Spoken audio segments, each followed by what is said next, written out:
हाँ जी, सत श्री अकाल जी सारिਆਂ ਨੂੰ। शुरू करते हैं जी टैसट के अगले प्रश्न 71 तो लैके 91 तक।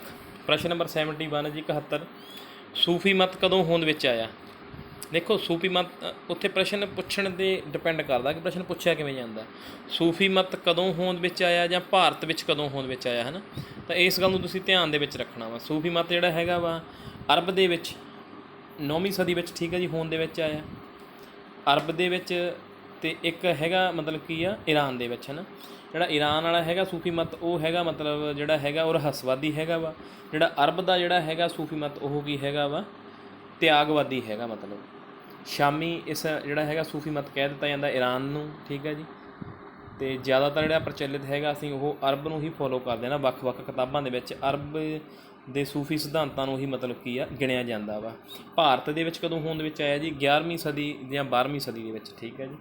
11ਵੀਂ ਮਤਲਬ ਇਹ ਚੀਜ਼ ਦਾ ਜੇ ਭਾਰਤ ਵਿੱਚ ਪੁੱਛਿਆ ਜਾਂਦਾ ਤਾਂ ਤੁਸੀਂ ਮਤਲਬ ਕਿ 11ਵੀਂ ਸਦੀ ਟਿਕ ਲਾਇਓ, ਠੀਕ ਹੈ ਜੀ। ਜੇ ਮਤਲਬ ਇਕੱਲਾ ਪੁੱਛਿਆ ਜਾਂਦਾ ਸੂਫੀ ਮਤ ਕਦੋਂ ਹੋਂਦ ਵਿੱਚ ਆਇਆ ਫਿਰ ਕੀ ਆ 9ਵੀਂ ਸਦੀ ਹੋਂਦ ਵਿੱਚ ਆਇਆ। ਇਸ ਪ੍ਰਸ਼ਨ ਦਾ ਉੱਤਰ ਜਿਹੜਾ ਵਾ ਆਪਸ਼ਨ ਦੇ ਉੱਪਰ ਡਿਪੈਂਡ ਹੋਊਗਾ ਕਿ ਕਿਵੇਂ ਆਉਂਦਾ ਹੈਗਾ ਹੈ ਨਾ। 11ਵੀਂ 12ਵੀਂ ਸਦੀ ਵੀ ਦਿੱਤਾ ਹੋ ਸਕਦਾ, ਠੀਕ ਹੈ ਜੀ। ਭਾਰਤ ਵਿੱਚ ਕਦੋਂ ਹੋਂਦ ਵਿੱਚ ਆਇਆ 11ਵੀਂ 12ਵੀਂ ਸਦੀ ਵਿੱਚ ਹੈ ਨਾ। ਇਹ ਤੁਸੀਂ ਇਹ ਮਤਲਬ ਕੀ ਆ ਪੁੱਛਣ 'ਤੇ ਡਿਪੈਂਡ ਕਰਦਾ ਵਾ। ਅੱਗੇ ਜੀ ਫਰੀਦ ਦੇ ਸ਼ਬਦ ਹਨ ਰਾਗ ਆਸਾ ਦੇ ਵਿੱਚ, ਰਾਗ ਸੂਹੀ ਦੇ ਵਿੱਚ, ਤੁਖਾਰੀ ਰਾਗ ਦੇ ਵਿੱਚ ਜਾਂ ਏ ਅਤੇ ਬੀ। ਇਸ ਦਾ ਜਿਹੜਾ ਸਹੀ ਉੱਤਰ ਤਕਰੀਬਨ ਸਾਰਿਆਂ ਨੂੰ ਪਤਾ ਹੀ ਹੋਣਾ ਵਾ। ਫਰੀਦ ਜੀ ਦੇ ਕਿੰਨੇ ਸ਼ਬਦ ਨੇ, ਠੀਕ ਆ ਜੀ 4 ਸ਼ਬਦ ਨੇ, ਠੀਕ ਆ ਜੀ। ਅਤੇ 112 ਜਿਹੜੇ ਸਲੋਕ ਹੈਗੇ ਨੇ, 130 ਸਲੋਕ, ਠੀਕ ਹੈ। 18 ਸਲੋਕ ਜਿਹੜੇ ਹੈਗੇ ਨੇ ਬਾਕੀ ਗੁਰੂਆਂ ਦੇ ਹੈਗੇ ਨੇ। ਤਾਂ ਇਸ ਪ੍ਰਸ਼ਨ ਦਾ ਜਿਹੜਾ ਸਹੀ ਉੱਤਰ ਹੈਗਾ ਉਹ ਹੈਗਾ ਏ ਅਤੇ ਬੀ, ਰਾਗ ਆਸਾ ਅਤੇ ਰਾਗ ਸੂਹੀ ਦੇ ਵਿੱਚ। ਇਹ ਤੁਸੀਂ ਨਾ ਸ਼ਬਦ ਲਿਖ ਲੈਣੇ ਹੈਗੇ ਨੇ, ਮਤਲਬ ਪਹਿਲੀਆਂ ਤੁਕਾਂ ਜ਼ਰੂਰ ਲਿਖ ਲੈਣੀਆਂ ਹੈਗੀਆਂ ਜਿੱਥੋਂ ਤੁਹਾਨੂੰ ਮਤਲਬ ਕਿ ਮਿਲਦੀਆਂ ਹੈਗੀਆਂ ਨੇ। ਤਾਂ ਮੈਂ ਇੱਦਾਂ ਹੀ ਲਿਖੀਆਂ ਹੋਈਆਂ ਨੇ ਅਲੱਗ-ਅਲੱਗ, ਕਿਹੜਾ ਰਾਗ ਆਸਾ ਦੇ ਵਿੱਚ ਨੇ ਅਤੇ ਕਿਹੜੇ ਸੂਹੀ ਦੇ ਵਿੱਚ ਨੇ। ਇਹ ਇੰਪੋਰਟੈਂਟ ਜਿਹਾ ਕੁਐਸਚਨ ਬਣ ਜਾਂਦਾ, ਮਨ ਦੇ ਵਿੱਚ ਨਾ ਖੜਕਦਾ ਜਿਹਾ ਰਹਿੰਦਾ ਵਾ ਇਹ ਮਤਲਬ। ਅੱਗੇ ਜੀ ਸ਼ਾਹ ਹੁਸੈਨ ਦੀ ਮਜ਼ਾਰ 'ਤੇ ਮੇਲਾ ਲੱਗਦਾ ਹੈ ਬਸੰਤ ਪੰਚਮੀ ਦਾ, ਹੋਲੀ ਦਾ, ਦਿਵਾਲੀ ਦਾ ਜਾਂ ਵਿਸਾਖੀ ਦਾ। ਤਾਂ ਸ਼ਾਹ ਹੁਸੈਨ ਦੀ ਮਜ਼ਾਰ 'ਤੇ ਜਿਹੜਾ ਮੇਲਾ ਲੱਗਦਾ ਹੈਗਾ ਵਾ ਉਹ ਕਿਹੜਾ ਮੇਲਾ ਲੱਗਦਾ ਹੈਗਾ ਵਾ। ਦੇਖੋ ਜੇ ਤਾਂ ਆਪਸ਼ਨ ਦਿੱਤੀ ਹੋਈ ਆ ਬਸੰਤ ਦੀ ਤਾਂ ਤੁਸੀਂ ਬਸੰਤ ਹੀ ਲਿਖਣਾ, ਠੀਕ ਆ। ਮੋਸਟਲੀ ਜਾਂ ਜ਼ਿਆਦਾਤਰ ਕਹਿ ਸਕਦੇ ਹੈਗੇ ਬਸੰਤ ਦੀ ਹੀ ਆਪਸ਼ਨ ਆਊਗੀ, ਅਤੇ ਨਾਲ ਹੋਲੀ, ਠੀਕ ਹੈ ਜੀ। ਇਹ ਧਿਆਨ 'ਚ ਰੱਖਣਾ ਵਾ। ਦਿਵਾਲੀ ਦਾ ਜਾਂ ਵਿਸਾਖੀ ਦਾ ਜਿਹੜਾ ਮੇਲਾ ਨਹੀਂ ਲੱਗਦਾ, ਠੀਕ ਹੈ। ਚਿਰਾਗਾਂ ਦਾ ਮੇਲਾ ਵੀ ਕਹਿ ਦਿੱਤਾ ਜਾਂਦਾ ਵਾ, ਸੋ ਧਿਆਨ 'ਚ ਰੱਖਣਾ ਵਾ ਬਸੰਤ ਪੰਚਮੀ ਅਤੇ ਹੋਲੀ। ਜ਼ਿਆਦਾਤਰ ਬਸੰਤ ਪੰਚਮੀ, ਪਰ ਹੋਲੀ ਦਾ ਵੀ ਕਿਤੇ ਕਿਤੇ ਲਿਖਿਆ ਮਿਲਦਾ ਵਾ। ਅਗਲਾ ਪ੍ਰਸ਼ਨ ਜੀ ਸਾਡਾ 74 ਹਾਸ਼ਮ ਦੀ ਸੱਸੀ ਦੇ ਬੰਦ ਹਨ। ਹਾਸ਼ਮ ਦੀ ਸੱਸੀ ਦਵਈਆ ਛੰਦ ਵਰਤਿਆ, ਠੀਕ ਹੈ ਜੀ। ਤਾਂ ਜਿਹੜਾ ਪਹਿਲਾ ਭਾਗ ਹੈਗਾ ਮਤਲਬ ਅਤੇ ਦੂਜੇ ਭਾਗ ਦੇ ਵਿੱਚ ਜਿਹੜਾ ਹੈਗਾ ਵਾ ਕਾਵਿ ਕਲਾ ਦਾ ਸਿਖਰ ਦੇਖਿਆ ਜਾ ਸਕਦਾ ਵਾ। ਵਲਵਲਾ ਜਾਂ ਮਤਲਬ ਭਾਸ਼ਾ ਦੀ ਰਵਾਨਗੀ ਜਿਹੜੀ ਹੈਗੀ ਆ, ਸੂਤਰਿਕ ਸ਼ੈਲੀ ਦਾ ਮਤਲਬ ਉੱਤਮ ਜਿਹੜਾ ਹੈਗਾ ਨਮੂਨਾ ਉਹ ਇਹਨਾਂ ਦੇ ਪਿਛਲੇ ਅੱਧ ਦੇ ਵਿੱਚ ਦੇਖਿਆ ਜਾ ਸਕਦਾ ਵਾ। ਤਾਂ ਇਸ ਪ੍ਰਸ਼ਨ ਜਿਹੜਾ ਸਹੀ ਉੱਤਰ ਹੈਗਾ ਉਹ ਕਿਹੜਾ ਹੈਗਾ ਵਾ 126, ਠੀਕ ਹੈ ਜੀ। 126 ਜਿਹੜੇ ਬੰਦ ਹੈਗੇ ਨੇ ਮਿਲਦੇ ਹੈਗੇ ਨੇ। ਜਮਰੂ ਡੈਸ਼ ਹੈ ਜਾਂ ਜਮਰੂ ਕੀ ਹੈ, ਲੋਕ ਕਾਵਿ, ਲੋਕ ਨਾਟ, ਲੋਕ ਸਾਜ਼ ਜਾਂ ਕੋਈ ਨਹੀਂ। ਇਸ ਪ੍ਰਸ਼ਨ ਦਾ ਜਿਹੜਾ ਸਹੀ ਉੱਤਰ ਹੈਗਾ ਵਾ ਜਮਰੂ ਜਮੂਰਾ, ਠੀਕ ਹੈ ਜੀ। ਸਮਝ ਗਏ ਹੋਵੋਗੇ ਤੁਸੀਂ। ਤਾਂ ਇਸ ਪ੍ਰਸ਼ਨ ਦਾ ਜਿਹੜਾ ਉੱਤਰ ਹੈਗਾ ਵਾ ਲੋਕ ਨਾਟ ਹੈਗਾ ਵਾ। ਪ੍ਰਾਸਰੀਰਕ ਅੰਸ਼ ਭਾਰੂ ਹੁੰਦਾ ਹੈ। ਮੈਂ ਪੁਰਾਣੀਆਂ ਵੀਡੀਓ ਦੇ ਵਿੱਚ ਦੱਸ ਚੁੱਕਿਆ ਕਿ ਪ੍ਰਾਸਰੀਰਕ ਅੰਸ਼ ਕੀ ਹੁੰਦਾ ਵਾ। ਜਦੋਂ ਮਤਲਬ ਜਿਵੇਂ ਪੰਜਾਂ ਪੀਰਾਂ ਦੀ ਥਾਪਨਾ ਹੋ ਗਿਆ, ਠੀਕ ਹੈ ਨਾ। ਕਰਾਮਾਤੀ ਜਿਹੜੀਆਂ ਅੰਸ਼ ਹੈਗੇ ਨੇ ਜਿਹੜੇ ਮਤਲਬ ਕੀ ਆ, ਜਿਵੇਂ ਹੁਣ ਪੰਜਾਂ ਪੀਰਾਂ ਦੀ ਗੱਲ ਕਰੀਏ ਤਾਂ ਉਹ ਸਹਾਇਤਾ ਕਰਦੇ ਹੈਗੇ ਆ ਮਿਰਜ਼ੇ ਦੀ, ਹੈ ਨਾ। ਤਾਂ ਉਸ ਨੂੰ ਆਪਾਂ ਕੀ ਆ ਪ੍ਰਾਸਰੀਰਕ ਅੰਸ਼ ਦੇ ਵਿੱਚ ਗਿਣ ਲਵਾਂਗੇ, ਠੀਕ ਹੈ। ਤਾਂ ਇੱਥੇ ਪ੍ਰਸ਼ਨ ਪੁੱਛਿਆ ਗਿਆ ਕਿ ਪ੍ਰਾਸਰੀਰਕ ਅੰਸ਼ ਭਾਰੂ ਹੁੰਦਾ ਹੈ ਦੰਤ ਕਥਾ ਵਿੱਚ, ਪਰੀ ਕਥਾ ਵਿੱਚ, ਜਾਤਕ ਕਥਾ ਵਿੱਚ ਜਾਂ ਕੋਈ ਨਹੀਂ। ਤਾਂ ਇਸ ਪ੍ਰਸ਼ਨ ਦਾ ਜਿਹੜਾ ਉੱਤਰ ਸਹੀ ਆਊਗਾ ਦੰਤ ਕਥਾ ਨਹੀਂ ਆਊਗਾ। ਦੰਤ ਕਥਾ 'ਚ ਹੁਣ ਆਪਾਂ ਹੁਣੇ ਗੱਲ ਕਰਕੇ ਹਟਿਆ ਮਿਰਜ਼ੇ ਦੀ, ਠੀਕ ਆ, ਹੁੰਦਾ ਵਾ। ਪਰ ਪਰੀ ਕਥਾਵਾਂ ਦੇ ਵਿੱਚ ਜਿਹੜਾ ਵਾ ਬਹੁਤ ਜ਼ਿਆਦਾ ਭਾਰੂ ਹੁੰਦਾ ਹਨ। ਦਰਖਤਾਂ ਤੋਂ ਲੈ ਕੇ ਪੰਛੀਆਂ ਤੋਂ ਲੈ ਕੇ ਬਗਲਿਆਂ ਤੋਂ ਲੈ ਕੇ ਸਭ ਕੀ ਹੈ ਬੋਲਦੇ ਜਿਹੜੇ ਆ ਸਹਾਇਤਾ ਕਰਦੇ ਦਿਖਾਈ ਦਿੰਦੇ ਹੈਗੇ ਨੇ। ਅੱਗੇ ਪ੍ਰਸ਼ਨ ਨੰਬਰ 77 ਰੂਪ ਗ੍ਰਾਮ ਭਾਸ਼ਾ ਦੀ ਇਕਾਈ ਹੈ। ਸਾਰਥਿਕ ਇਕਾਈ ਆ, ਨਿਰਾਰਥਕ ਇਕਾਈ ਆ, ਵਾਕ ਵਾ ਜਾਂ ਸ਼ਬਦ ਵਾ। ਇਹਦੀਆਂ ਆਪਸ਼ਨਾਂ ਥੋੜ੍ਹੀਆਂ ਜਿਹੀਆਂ ਗਲਤ ਪੈ ਗਈਆਂ ਪਰ ਮੇਰੇ ਮੁਤਾਬਕ ਤਾਂ ਸਹੀ ਨੇ, ਤੁਹਾਨੂੰ ਸ਼ਾਇਦ ਗਲਤ ਲੱਗਣ, ਹੈ ਨਾ। ਤਾਂ ਰੂਪ ਗ੍ਰਾਮ ਜਿਹੜੇ ਮੈਂ ਪੁੱਛਿਆ ਗਿਆ ਕਿ ਭਾਸ਼ਾ ਦੀ ਇਕਾਈ ਹੈ, ਤਾਂ ਇਸ ਦਾ ਜਿਹੜਾ ਸਹੀ ਉੱਤਰ ਹੈਗਾ ਵਾ ਭਾਸ਼ਾ ਦੀ ਰੂਪਗ੍ਰਾਮ ਸਾਰਥਿਕ ਇਕਾਈ ਹੈਗਾ। ਰੂਪਗ੍ਰਾਮ, ਰੂਪੀਮ ਜਾਂ ਮਾਰਫੀਨ ਜਿਹੜਾ ਵਾ ਕਹਿ ਦਿੱਤਾ ਜਾਂਦਾ ਹੈ ਨਾ। ਮਾਵਾਂ ਹੋ ਗਿਆ, ਛਾਵਾਂ ਹੋ ਗਿਆ, ਠੀਕ ਹੈ। ਛਾਵਾਂ ਜਾਂ ਮਾਂ, ਠੀਕ ਆ, ਇਹ ਕੀ ਆ ਰੂਪਗ੍ਰਾਮ ਦੇ ਵਿੱਚ ਆ ਜਾਂਦੇ ਆ, ਠੀਕ ਆ। ਛਾਂ ਹੋ ਗਿਆ, ਠੀਕ ਆ। ਇਹ ਆਪਾਂ ਪੁਰਾਣੀਆਂ ਵੀਡੀਓ ਦੇ ਵਿੱਚ ਮਤਲਬ ਕੀ ਆ ਦੱਸ ਚੁੱਕੇ ਹਾਂ। ਅਗਲਾ ਪ੍ਰਸ਼ਨ ਹੈਗਾ ਸਾਡਾ ਜੀ, ਭੂਆ ਕਹਾਣੀ ਹੈ ਕੁਲਵੰਤ ਸਿੰਘ ਵਿਰਕ ਦੀ, ਅਜੀਤ ਕੌਰ ਦੀ, ਪ੍ਰੇਮ ਪ੍ਰਕਾਸ਼ ਦੀ, ਕੋਈ ਨਹੀਂ। ਤਾਂ ਭੂਆ ਕਹਾਣੀ ਜਿਹੜੀ ਹੈਗੀ ਆ ਇਹ ਕਿਸ ਦੀ ਲਿਖੀ ਹੋਈ ਹੈ? ਤਾਂ ਭੂਆ ਜਿਹੜੀ ਕਹਾਣੀ ਹੈਗੀ ਆ ਪੇਂਡੂ ਪ੍ਰਾਹੁਣਚਾਰੀ ਦੇ ਨਾਲ ਸੰਬੰਧ ਰੱਖਦੀ ਹੈਗੀ ਆ। ਨਵਾਂ ਕਹਿੰਦਾ ਜਦੋਂ ਮੈਂ ਲੇਖਕ ਬਣਿਆ ਤਾਂ ਭੂਆ ਦੇ ਪਿੰਡ ਗਿਆ ਅਤੇ ਭੂਆ ਨੇ ਆਓ ਭਗਤ ਕੀਤੀ। ਭੂਆ ਦੀਆਂ ਨੂੰਹਾਂ ਨੇ, ਠੀਕ ਹੈ ਜੀ, ਸੇਮੀਆਂ 'ਚ ਘਿਓ ਪਾ ਕੇ ਦੇਤਾ, ਹੈ ਨਾ। ਮਤਲਬ ਪੇਂਡੂ ਪ੍ਰਾਹੁਣਚਾਰੀ ਦੇ ਨਾਲ ਸੰਬੰਧ ਰੱਖਦੀ ਆ। ਦੁੱਧ ਦਾ ਗਲਾਸ ਦੇਤਾ ਭਰ ਕੇ, ਛੰਨਾ, ਸ਼ਾਇਦ ਇੱਦਾਂ ਦੇ ਸ਼ਬਦ ਵਰਤੇ ਹੋਏ ਨੇ। ਤਾਂ ਇਹਦਾ ਜਿਹੜਾ ਉੱਤਰ ਹੈਗਾ ਸਹੀ ਉਹ ਹੈਗਾ ਕੋਈ ਨਹੀਂ, ਕਿਉਂਕਿ ਜਿਹੜੀ ਇਹ ਕਹਾਣੀ ਹੈਗੀ ਆ ਨਾਨਕ ਸਿੰਘ ਜੀ ਦੀ ਲਿਖੀ ਹੋਈ ਹੈਗੀ ਆ। ਤੀਵੀਂ ਸ਼ਬਦ ਹੈ ਦੁਆਬੀ ਦਾ, ਪੁਆਧੀ ਦਾ, ਮਾਝੀ ਦਾ ਜਾਂ ਪੋਠੋਹਾਰੀ ਦਾ।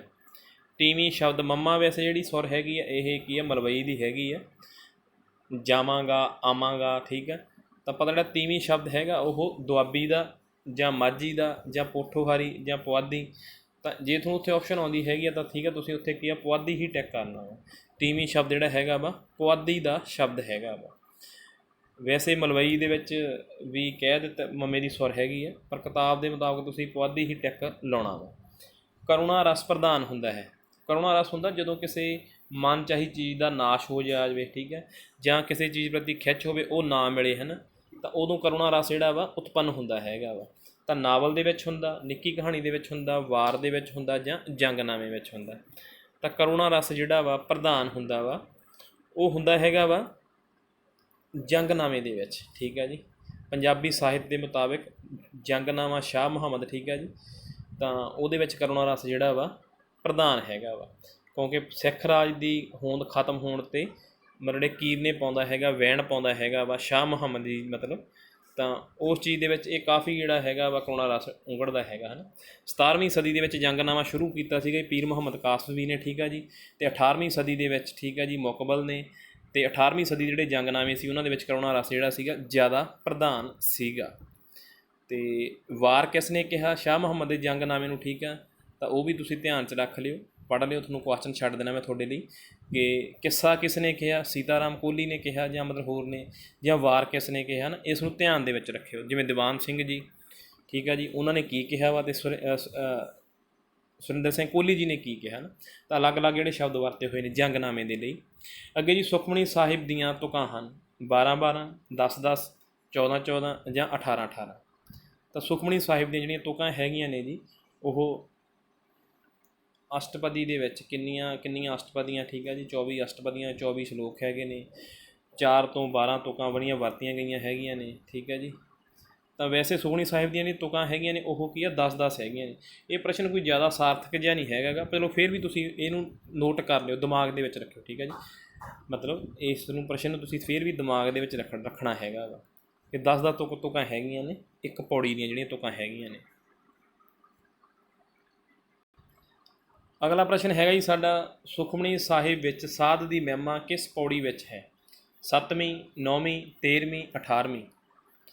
ਤਾਂ ਸਾਧ ਦੀ ਮਹਿਮਾ ਇਹ ਵਿਸ਼ਾ ਕਾਫੀ ਇੰਪੋਰਟੈਂਟ ਹੈਗਾ, ਇਹ ਪੌੜੀ ਕਾਫੀ ਇੰਪੋਰਟੈਂਟ ਹੈਗੀ ਵੀ ਸਾਧ ਦਾ ਜਿਹੜਾ ਦੋਖੀ ਹੈਗਾ ਮਤਲਬ ਉਹ ਕੀ ਹੈਗਾ, ਹੈ ਨਾ। ਅਤੇ ਮਤਲਬ ਇਹ ਤੁਸੀਂ ਜਿਹੜਾ ਹੈਗਾ ਵਾ ਇਸ ਪ੍ਰਸ਼ਨ ਦਾ ਉੱਤਰ ਦੱਸਣਾ ਹੈਗਾ।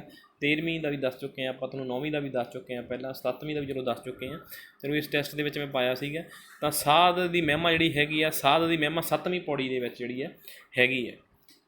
ਅਗਲਾ ਪ੍ਰਸ਼ਨ, ਕਿਸ ਦੇ ਨਾਵਲਾਂ ਵਿੱਚ ਪ੍ਰਗਤੀਵਾਦੀ ਵਿਚਾਰ ਰੋਮਾਂਟਿਕ ਢੰਗ ਨਾਲ ਪੇਸ਼ ਹੋਏ ਹਨ? ਇਹ ਪ੍ਰਸ਼ਨ ਬੜਾ ਖੋਲ੍ਹ ਕੇ ਸਮਝਾਇਆ ਜਾ ਚੁੱਕਿਆ ਵਾ। ਗੁਰਦਿਆਲ ਸਿੰਘ ਜੀ, ਜਸਵੰਤ ਸਿੰਘ ਕਮਲ ਜੀ ਅਤੇ ਨਾਨਕ ਸਿੰਘ ਜੀ। ਤਾਂ ਜਿਹੜਾ ਮਤਲਬ ਇਹਦਾ ਸਹੀ ਉੱਤਰ ਹੈਗਾ ਉਹ ਹੈਗਾ ਵਾ ਗੁਰਦਿਆਲ ਸਿੰਘ ਨਹੀਂ ਹੈਗਾ, ਜਸਵੰਤ ਸਿੰਘ ਕਮਲ ਜੀ ਹੈਗੇ ਨੇ। ਜਸਵੰਤ ਸਿੰਘ ਕਮਲ ਜੀ ਦਾ ਹਰੇਕ ਨਾਵਲ ਜਿਹੜਾ ਹੈਗਾ ਕਿੱਸੇ ਵਾਂਗ ਇੱਕ ਕਿਸੇ ਪ੍ਰੀਤ ਕਥਾ ਨੂੰ ਲੈ ਕੇ ਨਾਲ ਚੱਲਦਾ ਵਾ, ਠੀਕ ਆ ਜੀ। ਉਹਦੇ ਵਿੱਚ ਮਤਲਬ ਕਿ ਪ੍ਰਗਤੀਵਾਦੀ ਜਿਵੇਂ ਪਾਲੀ ਹੋ ਗਿਆ, ਪੂਰਨਮਾਸ਼ੀ ਹੋ ਗਿਆ, ਸੱਚ ਨੂੰ ਫਾਂਸੀ ਹੋ ਗਿਆ, ਹੈ ਨਾ। ਤਾਂ ਮਤਲਬ ਸਹਾਰਾ ਲੈਂਦੇ ਹੈਗੇ ਆ ਕਿਸੇ ਇਹ ਮਤਲਬ ਕਿ ਪ੍ਰੀਤ ਕਥਾ ਦਾ। ਅਤੇ ਗੁਰਦਿਆਲ ਸਿੰਘ ਜੀ ਦੇ ਨਾਵਲ ਥੋੜ੍ਹੇ ਜਿਹੇ ਅਕਾਊ ਹੁੰਦੇ ਨੇ ਕਿਉਂਕਿ ਉਹਨਾਂ ਦੇ ਵਿੱਚ ਮਤਲਬ ਕੀ ਆ ਨਿਰੋਲ ਆਲੋਚਨਾਤਮਕ ਯਥਾਰਥਵਾਦ ਦੀ ਗੱਲ ਕੀਤੀ ਜਾਂਦੀ ਹੈਗੀ ਆ। ਜਿਹੜਾ ਰੋਮਾਂਟਿਕ ਵਾਤਾਵਰਨ ਹੈਗਾ ਬਿਲਕੁਲ ਨਹੀਂ ਹੈਗਾ, ਤਾਂ ਹੀ ਥੋੜ੍ਹੇ ਜਿਹੇ ਨਾਵਲ ਜਿਹੜੇ ਗੁਰਦਿਆਲ ਸਿੰਘ ਜੀ ਦੇ ਅਕਾਊ ਹੁੰਦੇ ਨੇ। ਮੈਂ ਜ਼ਿਆਦਾ ਨਹੀਂ ਪੜ੍ਹੇ, ਅੱਧ ਚਾਨਣੀ ਰਾਤ ਹੀ ਪੜ੍ਹਿਆ ਸੀਗਾ, ਮਤਲਬ ਇਹਨਾਂ ਦਾ ਮੜੀ ਦਾ ਦੀਵਾ ਪੜ੍ਹਿਆ ਹੈਗਾ ਵਾ। ਅੱਗੇ ਜੀ ਵਿਕੋਤਰੀ ਦਾ ਸੰਬੰਧ ਹੈ ਆਨੰਦਵਰਧਨ ਦੇ ਨਾਲ, ਭਾਮਿਆਂ ਦੇ ਨਾਲ, ਕੁੰਤਕ ਦੇ ਨਾਲ ਜਾਂ ਭਰਤ ਮੁਨੀ ਦੇ ਨਾਲ। ਕਾਵ ਸਿਧਾਂਤ ਹੈਗਾ ਵਿਕੋਤਰੀ, ਜਿਵੇਂ ਹੋ ਗਿਆ ਨਾ ਅਲੰਕਾਰਵਾਦੀ ਹੋ ਗਏ, ਵਿਕੋਤਰੀ ਟੇਢੇ ਮੇਢੇ ਢੰਗ ਨਾਲ ਗੱਲ ਨੂੰ ਸਮਝਾਉਣਾ ਹੈ ਨਾ। ਤਾਂ ਮਤਲਬ ਵਿਕੋਤਰੀ ਜਿਹੜਾ ਸੰਬੰਧ ਹੈਗਾ ਕਿਸ ਦੇ ਨਾਲ ਹੈਗਾ? ਭਾਮਿਆਂ ਦਾ ਅਲੰਕਾਰ ਦੇ ਨਾਲ ਹੈਗਾ, ਭਰਤ ਮੁਨੀ ਦਾ ਰਸ ਦੇ ਨਾਲ ਹੈਗਾ, ਆਨੰਦ ਵਰਨ ਦਾ ਧੁਨੀ ਦੇ ਨਾਲ ਹੈਗਾ। ਤਾਂ ਕੁੰਤਕ ਦਾ ਜਿਹੜਾ ਸੰਬੰਧ ਹੈਗਾ ਵਾ ਉਹ ਵਿਕੋਤਰੀ ਦੇ ਨਾਲ ਹੈਗਾ ਵਾ। ਅਗਲਾ ਪ੍ਰਸ਼ਨ ਜੀ ਸਾਡਾ, ਖੁੱਲ੍ਹੀ ਕਵਿਤਾ ਦੀ ਦਿੱਖ ਹੁੰਦੀ ਹੈ ਕਹਾਣੀ ਵਰਗੀ, ਵਾਰਤਕ ਵਰਗੀ, ਨਾਵਲ ਵਰਗੀ ਜਾਂ ਜੀਵਨੀ ਵਰਗੀ? ਇਹ ਪ੍ਰਸ਼ਨ ਸਾਰਿਆਂ ਦਾ ਸਹੀ ਹੀ ਹੋਵੇਗਾ। ਖੁੱਲ੍ਹੀ ਕਵਿਤਾ ਜਿਹੜੀ ਦਿੱਖ ਹੁੰਦੀ ਆ ਉਹ ਹੁੰਦੀ ਹੈਗੀ ਆ ਵਾਰਤਕ ਦੇ ਵਰਗੀ। ਵੈਸੇ ਪ੍ਰੋਫੈਸਰ ਪੂਰਨ ਸਿੰਘ ਜੀ ਕਹਿੰਦੇ ਹੈਗੇ ਨੇ ਕਿ ਵਾਰਤਕ ਜਿਹੜੀ ਹੈਗੀ ਆ, ਵਾਰਤਕ ਵਿੱਚ ਕਵਿਤਾ ਲਿਖਣੀ ਔਖੀ ਹੁੰਦੀ ਹੈ, ਠੀਕ ਹੈ ਜੀ। ਉਹ ਔਖੀ ਮੰਨਦੇ ਆ ਇਸ ਚੀਜ਼ ਨੂੰ, ਮਤਲਬ ਕੀ ਹੈ, ਉਹ ਕਹਿੰਦੇ ਛੰਦ ਜਿਹੜਾ ਹੈਗਾ ਉਹ ਤਾਂ ਖਿੱਚ ਧੂ ਕੇ ਕਿਵੇਂ ਨਾ ਕਿਵੇਂ ਬਰਾਬਰ ਕਰ ਲਿਆ ਜਾਂਦਾ ਵਾ, ਪਰ ਵਾਰਤਕ ਦੇ ਵਿੱਚ ਨਿਰੋਲ ਜਿਹੜੇ ਹੈਗੇ ਨੇ ਸ਼ਬਦਾਂ ਦਾ ਜਾਦੂ ਜਿਹੜਾ ਹੁੰਦਾ ਵਾ ਉਹ ਦਿਖਾਉਣਾ ਹੁੰਦਾ ਵਾ। ਅੱਗੇ ਜੀ ਪ੍ਰਸ਼ਨ ਨੰਬਰ 86, ਗਰਭਵਤੀ ਔਰਤ ਦੇ ਪੱਲੇ ਅਨਾਜ ਬੰਨ੍ਹਿਆ ਜਾਂਦਾ ਹੈ ਤੀਜੇ ਮਹੀਨੇ, ਪੰਜਵੇਂ ਮਹੀਨੇ, ਸੱਤਵੇਂ ਮਹੀਨੇ, ਏ ਅਤੇ ਬੀ। ਗਰਭਵਤੀ ਔਰਤਾਂ ਦੇ ਪੱਲੇ ਜਿਹੜਾ ਅਨਾਜ ਬੰਨ੍ਹਿਆ ਜਾਂਦਾ ਵਾ ਉਹ ਬੰਨ੍ਹਿਆ ਜਾਂਦਾ ਵਾ, ਠੀਕ ਹੈ ਜੀ, ਤੀਜੇ ਅਤੇ ਪੰਜਵੇਂ ਮਹੀਨੇ, ਏ ਅਤੇ ਬੀ। ਅਤੇ ਮੁੰਡਨ ਵੀ ਜਿਹੜਾ ਹੈਗਾ ਤੀਜੇ ਅਤੇ ਪੰਜਵੇਂ ਸਾਲ ਦੇ ਵਿੱਚ ਸੰਸਕਾਰ ਜਿਹੜਾ ਹੈਗਾ ਹਿੰਦੂ ਧਰਮ ਦੇ ਵਿੱਚ ਮੁੰਡਨ ਸੰਸਕਾਰ ਵਾ ਉਹ ਵੀ ਤੀਜੇ ਅਤੇ ਪੰਜਵੇਂ ਸਾਲ ਦੇ ਵਿੱਚ ਹੀ ਕੀਤਾ ਜਾਂਦਾ ਵਾ। ਅਨਾਜ ਜਿਹੜਾ ਗਰਭਵਤੀ ਜਦੋਂ ਬੱਚਾ ਮਤਲਬ ਕਿ ਪੇਟ ਦੇ ਵਿੱਚ ਪ੍ਰਵੇਸ਼ ਕਰ ਜਾਂਦੀ ਹੈ ਬੱਚੇ ਦੀ ਹੋਂਦ, ਤਾਂ ਉਦੋਂ ਮਤਲਬ ਕੀ ਆ ਅਨਾਜ ਜਿਹੜਾ ਵਾ ਡੋਲੇ ਦੇ ਨਾਲ ਬੰਨ੍ਹ ਦਿੱਤਾ ਜਾਂਦਾ ਸੀ ਔਰਤਾਂ ਦੇ, ਜਾਂ ਮਤਲਬ ਕੀ ਆ ਕੁਛ ਕੁ ਅਨਾਜ ਡੋਲੇ ਨਾਲ ਬੰਨ੍ਹ ਦਿੱਤਾ ਜਾਂਦਾ ਸੀ ਜਾਂ ਰਿੰਨ ਕੇ ਖਾਧਾ ਵੀ ਜਾਂਦਾ ਸੀਗਾ, ਸਮੇਂ ਦੇ ਮੁਤਾਬਕ ਰਸਮ ਰਿਵਾਜ ਸੀਗੇ, ਠੀਕ ਹੈ ਜੀ। ਅੱਗੇ ਜੀ ਪ੍ਰਸ਼ਨ ਨੰਬਰ 87, ਰੁਦਰ ਰਸ ਦਾ ਪ੍ਰਭਾਵ ਹੈ ਵਿਰਾਗ, ਕ੍ਰੋਧ, ਉਤਸ਼ਾਹ ਜਾਂ ਘ੍ਰਿਣਾ? ਰੁਦਰ ਰਸ ਦਾ ਜਿਹੜਾ ਪ੍ਰਭਾਵ ਹੈਗਾ ਵਾ ਉਹ ਕੀ ਹੈਗਾ ਵਾ? ਇਸ ਪ੍ਰਸ਼ਨ ਦਾ ਜਿਹੜਾ ਸਹੀ ਉੱਤਰ ਹੈਗਾ ਉਹ ਹੈਗਾ ਵਾ ਕ੍ਰੋਧ, ਠੀਕ ਹੈ ਜੀ।